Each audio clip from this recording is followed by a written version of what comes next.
আসসালামু আলাইকুম বন্ধুরা, কেমন আছেন সবাই? আশা করছি ভালো আছেন। চলে আসলাম কালকে দেয়া কথা মতো।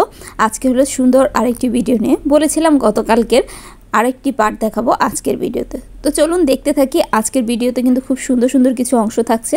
পুরো ভিডিওটা জুড়ে থাকবেন, তাহলে দেখতে পাবেন। এখানে দেখতে পাচ্ছেন সুন্দর কিছু ব্ল্যাক ফাইটার ফিশ দেখতে পাচ্ছেন। এখন দেখব হচ্ছে ব্ল্যাক গোস্ট নাইফ ফিশ। এটা দেখতে অনেকটা হচ্ছে মুরগির পালকের মতো দেখতে পাচ্ছেন। নাইফ ফিশটা একেবারেই মুরগির পালকের মতো লাগছে দেখতে, বেশ সুন্দর লাগছে দেখতে। কাছ থেকে যদি আপনারা সরাসরি দেখেন তাহলে কিন্তু বেশ ভালো লাগবে। আবারও বলে দিচ্ছি, এটা হচ্ছে কক্সবাজারের রেডিয়েন্ট ফিশ ওয়ার্ল্ড। এটা হচ্ছে ঝাউতলাতে যে কোনো ডলফিন মোড় থেকে আপনি যদি যে কোনো সিএনজি অটোরিকশা যে কাউকে বলেন না কেন, আপনাকে নিয়ে যাবে ঝাউতলার এই রেডিয়েন্ট ফিশ ওয়ার্ল্ডে। এটা দেখতে একেবারে সমুদ্রের তলদেশের মতো। সমুদ্রের তলদেশের রহস্যই মানে হচ্ছে এই রেডিয়েন্ট ফিশ ওয়ার্ল্ড। তো দেখতে পাচ্ছেন এখানে কিন্তু সুন্দর সুন্দর অনেক অনেক মাছের কালেকশন আছে। এটা হচ্ছে একটা 3 তলা বিশিষ্ট অ্যাকুরিয়াম। আপনার ভেতরে ঢুকলে বাইরের কথা একেবারেই ভুলে যাবেন, এত সুন্দর সুন্দর কিছু অংশ আছে। এখন আমরা কিছু দেখব জায়েন্ট ফিশ। দেখতে পাচ্ছেন এগুলো হচ্ছে জায়েন্ট ফিশ। এগুলো কিন্তু মানে দেখতে অনেকটা মানে কি বলবো, মুখের দিকটা দেখে বুঝতে পারছেন এগুলো দেখতে কেমন লাগছে। বন্ধুরা পুরো ভিডিওটা জুড়ে থাকবেন, তাহলে কিন্তু অনেক অনেক মাছের কালেকশন, অনেক অনেক নতুনত্ব দেখতে পাবেন। গতকালকে 2টা মাছের নাম বলতে পারিনি, আজকে কিন্তু সেগুলো দেখিয়ে দেবো। এখন দেখাবো হচ্ছে সাদা মাগুর। দেখতে পাচ্ছেন এগুলো হচ্ছে সাদা মাগুর। এখানে গেলে কিন্তু আপনারা প্রত্যেকটা মাছের সাথে মাছের অনেক ডিটেলস পেয়ে যাবেন। পাশে হচ্ছে সুন্দর করে একটা বোর্ড দেয়া থাকে প্রত্যেক মাছের, দেখতে পাচ্ছেন। এখন আমরা দেখবো হচ্ছে জায়েন্ট ফিশ। জায়েন্ট ফিশগুলো দেখুন, এই যে দেখতে পাচ্ছেন অনেকটা দেখতে ক্যাটফিশের মতোই। এগুলো হচ্ছে শাকার মাছও বলা যেতে পারে। জায়েন্ট ফিশগুলো দেখতে শাকার মাছের মতোই লাগছে আমার কাছে। শাকার মাছও আছে, আপনাদের সাথে শেয়ার করব। এখানে আর একটা অ্যাকুরিয়াম আছে। এখানে আছে হচ্ছে আপনার ইউলো কি যেন একটা দেখলাম। এগুলো হচ্ছে সুন্দর কিছু মাছ। এগুলো আমরা কিন্তু অ্যাকুরিয়ামে অনেক অনেক দেখতে পাই। আপনারা পজ করে দেখে নেবেন মাছের নামটা কি। এখানে দেখব ব্ল্যাক কার্প দেখবো এখন। এই যে দেখতে পাচ্ছেন এগুলো হচ্ছে ব্ল্যাক কার্প মাছ। দেখুন মৃগেল মাছের মতো দেখতে অনেকটা। বন্ধুরা আপনারা যেই কক্সবাজার ঘুরতে যাবেন অবশ্যই একবার ফিশ ওয়ার্ল্ডটা ঘুরে আসতে পারেন। আশা করি আপনাদের কক্সবাজার ঘোরাটা সার্থক হয়ে যাবে। অনেক সুন্দর কিছু মাছের কালেকশান, আর এটার ভিতরে বেশ কিছু ভিউ অনেক বেশি সুন্দর। গতকালকে এই কাঁকড়াটা আপনাদের নাম বলতে পারিনি, এটা হচ্ছে রাজ কাঁকড়া। গতকালকে বলছিলাম যেগুলো শাপলা পাতা মাছ অনেকে বলছিল, কিন্তু এটার নাম ছিল হচ্ছে রাজ কাঁকড়া। তো দেখতে পাচ্ছেন এখন আরও কিছু মাছ দেব।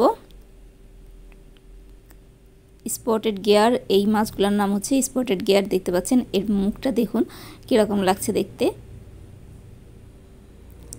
এটার ভিতর ঢুকলে আপনার সত্যি মনে হবে আপনি যেন সমুদ্র তলদেশে আছেন। সমুদ্রের তলদেশের রহস্য যেভাবে নামটা রেখেছে ঠিক সেরকমই। এখন দেখবো হচ্ছে কিছু গোল্ড ফিশ। এখানে দেখতে পাচ্ছেন বেশ কিছু গোল্ড ফিশ আছে। অনেক কটা মাছ একসাথে আছে, বেশ সুন্দর লাগে দেখতে। এখানে কিন্তু খুব বেশি যে মাছে ভরপুর থাকে এরকম না, শুধুমাত্র লাস্ট পার্টটা যেটা দেখবেন সেখানে দেখবেন মাছগুলো যেভাবে অ্যাকুরিয়ামে সাজিয়ে রাখা হয়েছে দেখে মনে হচ্ছিল যেন ভরপুর মাছে, আর পুরো সমুদ্র তলদেশে আপনি নিজেই হাত দিয়ে ধরতে পারবেন, এরকম একটা ভাইব লাগে দেখতে। তো দেখতে থাকুন বন্ধুরা। আবারও বলছি, এটার ভেতরে ঢুকে ঘুরে আসলে আপনার কক্সবাজার ঘুরে আসাটা পরিপূর্ণ হবে। এখানে দেখতে পাচ্ছেন এই যে এখানে দেখুন আরও কিছু মাছ গাছের ভেতরে ঢুকে আছে।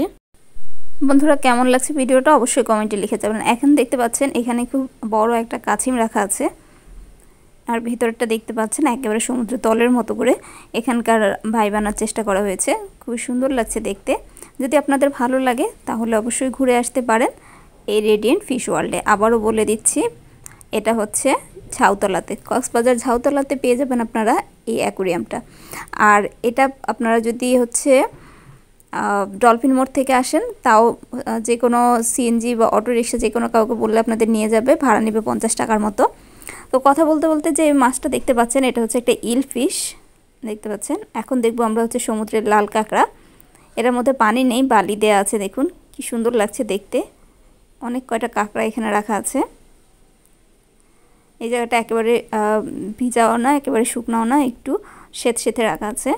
এরপরে আমরা দেখতে পাচ্ছি এটা হচ্ছে শাকার মাছ, দেখতে পাচ্ছেন শাকার ফিশ। এই যে এখানে গাছের আড়ালে আরও একটা আছে। এখন হচ্ছে সবচেয়ে চমৎকার জায়গা, এটার ভেতরে ঢুকলে আপনার পুরো পয়সা উসুল হয়ে যাবে। আজকে এখানকার সামান্য কিছু অংশ আপনাদের সাথে শেয়ার করছি। দেখুন পুরো সমুদ্রতলের দৃশ্যটাই এখানে দেখা যাচ্ছে। এই যে ভেতরে ঢুকে গেলাম, এখানকার এনভায়রনমেন্টে প্রথমে ঢুকতেই এরকম এনভায়রনমেন্ট থাকবে। এরপর হচ্ছে আমরা এই মাছের মুখের ভিতর ঢুকে গেলাম। এই যে দেখতে পাচ্ছেন মাছের পেটের মধ্যে ঢুকে যাচ্ছে সব মানুষ। আর এই মাছের পেটের ভেতরের অংশটা সবচেয়ে বেশি সুন্দর, একেবারে লাইভ দেখা যায় এখানে সব কিছু, আর দেখতে খুবই সুন্দর লাগে। একদম মনে হবে আপনার যে সমুদ্র তলদেশে চলে গেছেন আপনি। একটু দেখুন পুরো এনভায়রনমেন্টটা। এই যে দেখুন মাথার উপর দিয়ে কত বড় বড় মাছ ঘুরে যাচ্ছে। তো বন্ধুরা দেখুন, সবাই এটা দেখে সবচেয়ে বেশি আনন্দ পায় এবং সবার মনে হয় যে এখানে এসে সবার পয়সাটা উসুল হয়ে যায়। এত সুন্দর সুন্দর মাছ এখানে আছে আর এখানকার এনভায়রনমেন্টটা খুবই সুন্দর। তো বন্ধুরা চেষ্টা করেছি আজকের ভিডিওতে আপনাদের সুন্দরভাবে অ্যাকোয়ারিয়ামটা দেখানোর জন্য। আশা করি ভিডিওটা ভালো লাগবে। ভালো লাগলে অবশ্যই লাইক কমেন্ট শেয়ার করতে ভুলবেন না। সেই সাথে অবশ্যই সাবস্ক্রাইব করে দেবেন নতুন নতুন ভিডিওর আপডেট পাওয়ার জন্য। তাহলে আজকের ভিডিওটা এখানেই শেষ করছি। আল্লাহ হাফেজ।